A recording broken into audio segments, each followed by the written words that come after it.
India's loss to Sri Lanka in the Asia Cup 2022 has all but ruled them out of contention for the final. Remember, there are 3 results that India will have to hope in order to keep their very faint hopes of qualifying alive. They must first hope that Afghanistan beats Pakistan, then India beats Afghanistan on 8th, and Sri Lanka beats Pakistan in their last league game, the last Super 4 game that will happen on September 9th. Unless that happens, India only still have a mathematical chance because they have to improve their net run rate. After the end of the match, Rohit Sharma came for the press conference. In the previous game against Pakistan, it was Virat Kohli who had come out to the press conference and he had plenty of things to say. Even in this, Rohit Sharma answered some questions regarding the T20 World Cup, about Bhuvaneshwar, Arshdeep, the batting, and also why did he not bowl Deepak Hooda yet again in this game after not bowling him in the game against Pakistan. The first question that was asked is about the batting. India had made close to 173, and considering when they were 127 for 2 in 15 overs, they could have scored in excess of 200. But India, just like the game against Pakistan, managed to score only 46 runs in the last 5 overs. It was indeed a very, very shambolic batting display towards the end, and had not been for Ravichandran Ashwin's big hits, India would have been 160. Rohit Sharma acknowledged this fact, did not close the game well, and he admitted that they were 10 to 12 runs short. In fact, they were about 20 to 25 runs short, if I have to be very brutally honest. The way SL batted in the first 6 overs, it was really good. And he went on to reiterate the fact that because Sri Lanka had gotten such a good base, 10 overs, 97, it indeed did not make sense for India. They were only playing catch-up.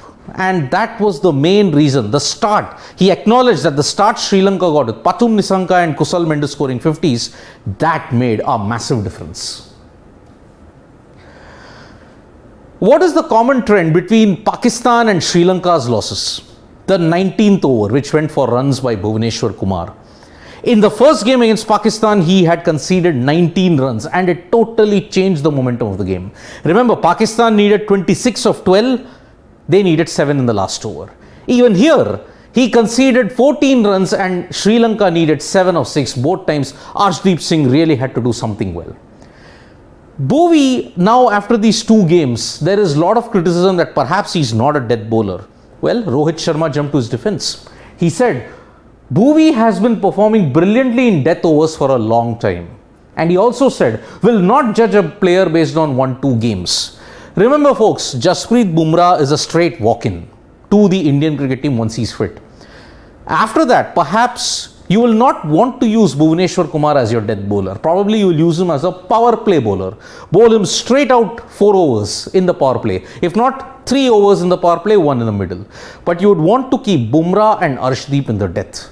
Perhaps that is one of the takeaways in this Asia Cup for the time being. Now, a very important question was asked on the T20 World Cup. What is going to be the experimentation? What is the squad? And Rohit Sharma has let the cat out of the bag. He said 90 to 95% of the squad is settled. Only a few changes will happen. Want to try and find answers. So, as we had already been reporting prior to this, the squad that is there for the Asia Cup is all but sure that it will be the squad for the T20 World Cup.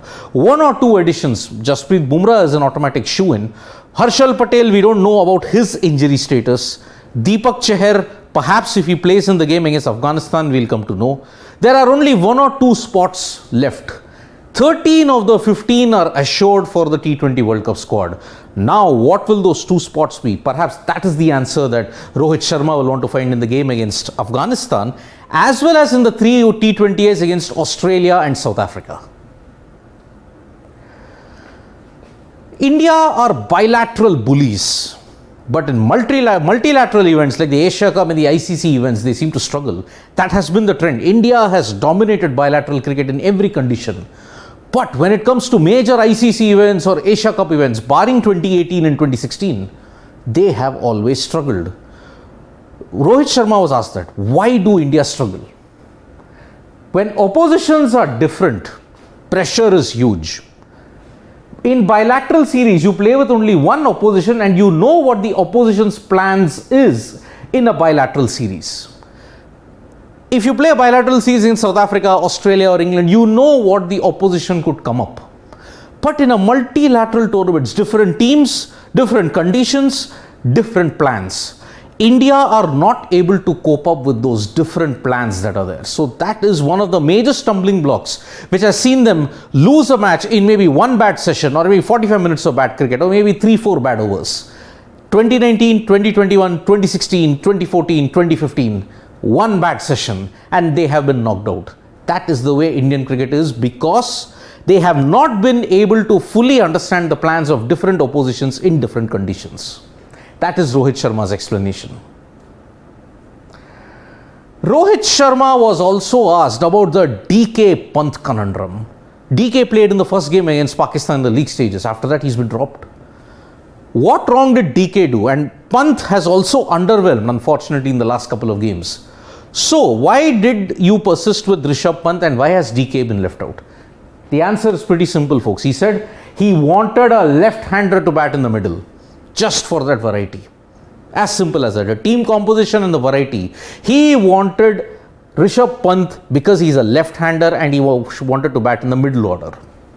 Wanted to have some flexibility. DK is in the scheme of things.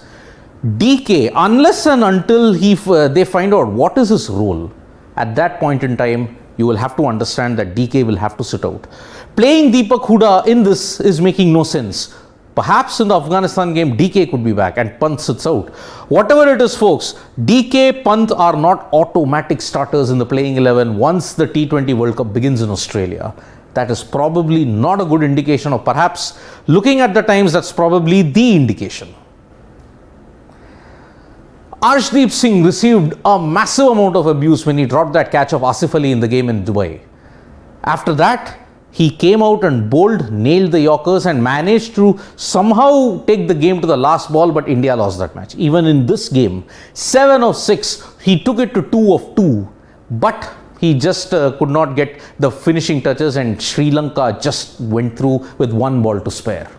Rohit Sharma, he praised on Harshdeep. He said he's a very confident lad. Have not seen so many people like that in their early stages while playing for India. He has that clarity. He has that clarity of thought and he's very confident.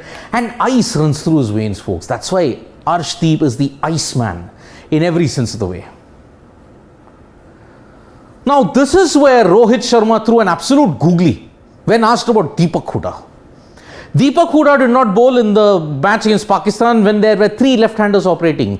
Even here, when Ashwin was picked, there was a belief that the management had no belief in Deepak Hooda's bowling. Why? Even here there were 3 left-handers, but Ashwin bowled.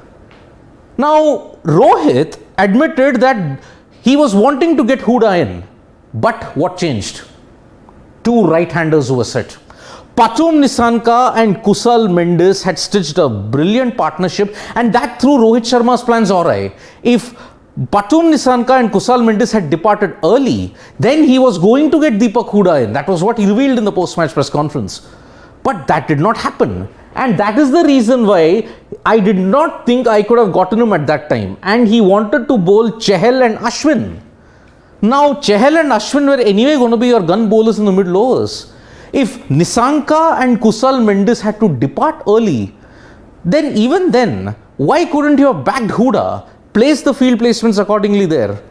It's a very strange conundrum. He's also given us some more googlies, like in the previous series before the Asia Cup, I wanted to try 4 pacers and 2 spinners. Here I want to try 3 spinners and 3 pacers. I want to understand what we can achieve even with a 5 bowling combination.